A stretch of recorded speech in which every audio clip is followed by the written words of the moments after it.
Greetings, Social Justice 2711, Section 3, Rock Stars. I'm really sorry that I can't be here with you tonight. However, through technology, I am able to share in a tiny piece of the festivities. I want to say how proud and happy I am of the work that you've done with the community, and I'm especially pleased about the way in which you partnered with the community, not only individuals, but also organizations.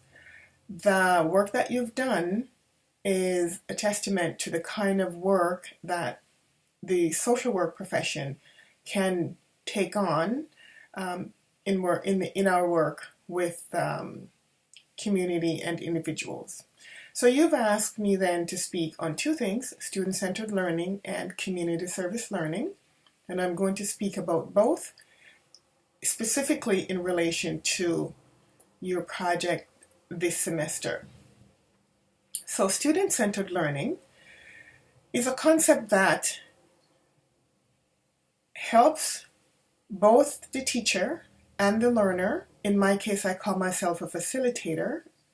So it helps both the teacher and the learner to create the environment that is central to the learning needs of the students. Traditional learning is focused on the teacher. The teacher organizes everything, decides what they think the students want to learn.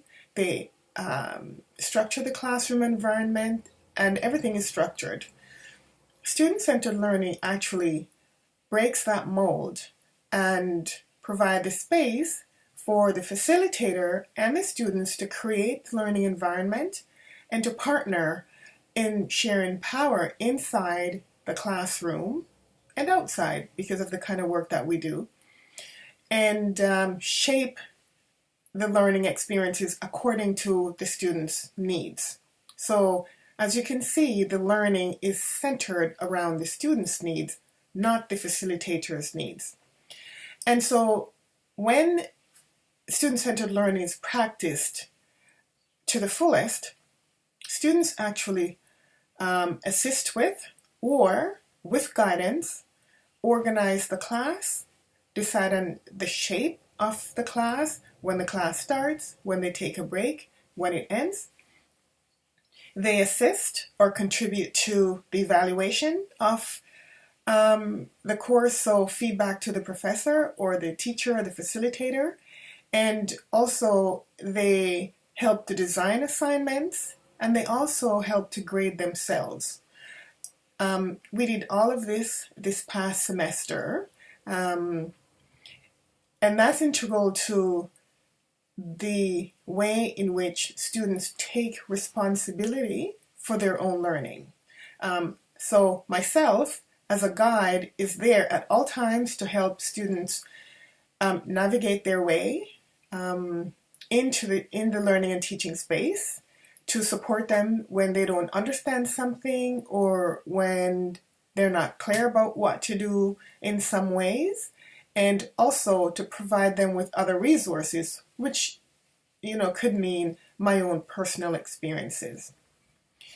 Student-centered learning works very well with community service learning, because community service learning allows students to be independent, engage with the community, understand around their civic responsibilities, but it also helps them to think critically and to be team players, and also to work independently. And you can see if student-centered learning is implemented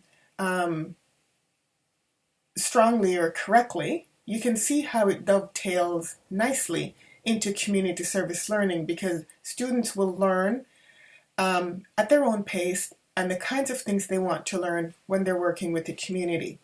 Now, one important thing about community service learning is that the community drives the agenda of whatever the students are involved with. So specifically, community service learning, students approach community, in our case, that's not what happened in all cases, But students approach community members with an idea they have. And in our process, we're very open to the community saying, no, this is not what we need, but we need this thing, and this is what we'd like for you to work on. So the idea is that the students don't decide what the community needs. The community decide what they need, and they, in partnership with the students, facilitate whatever process or activities that needs to be done in order for their agenda to be realized. And so what's also important about community service learning is that students must learn not only to develop leadership, but they also must learn to take directions from the community. So nothing gets done unless the community is in agreement with it. At all parts of the project,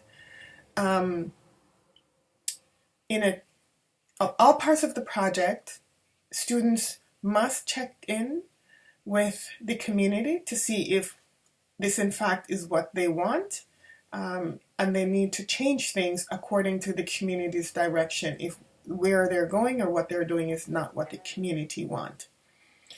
So you can see how student-centered learning and community service learning actually helps to prepare social work students to work with community people rather than for community people. Many students in social work enter the profession and the social work education wanting to help people. I think we really need to be careful about that, because what student-centered learning and community service learning helps students to realize is that community people actually know what they want.